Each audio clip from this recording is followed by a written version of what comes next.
জনপ্রিয় ধর্মীয় ব্যক্তিত্বদের কাছ থেকে জীবন ঘনিষ্ঠ খুতবা শুনতে বরাবরই ওয়াজ মাহফিলগুলোতে ভিড় জমান ভক্তরা। এমনকি দূর দূরান্ত থেকেও এসব ইসলামিক অনুষ্ঠানগুলোতে হাজির হন অনেকেই।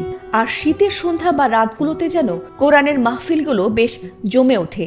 কিন্তু কে জানতো হাজারো ভক্তদেরকে আল্লাহর কথা স্মরণ করাতে এসে হঠাৎই এমন এক ঘটনা ঘটবে যাতে করে মনে দাগ কেটে যাবে উপস্থিত মুসল্লিদের। আর সেই মর্মান্তিক ঘটনার ভিডিও এবার ছড়িয়ে পড়েছে সামাজিক মাধ্যমগুলোতে।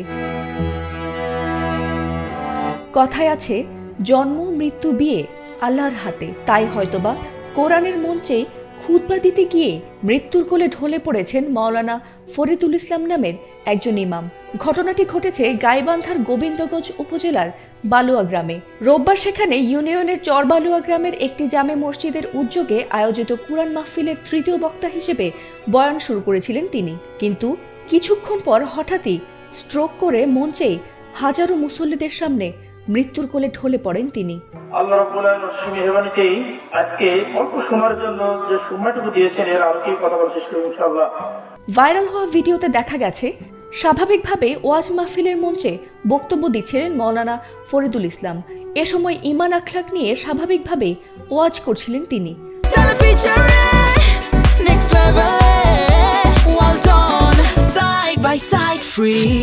কিন্তু কিছুক্ষণ পর কথা বলার মধ্যে হঠাৎ তার চোখে মুখে ধরা পড়ে অস্বস্তির ছাপ।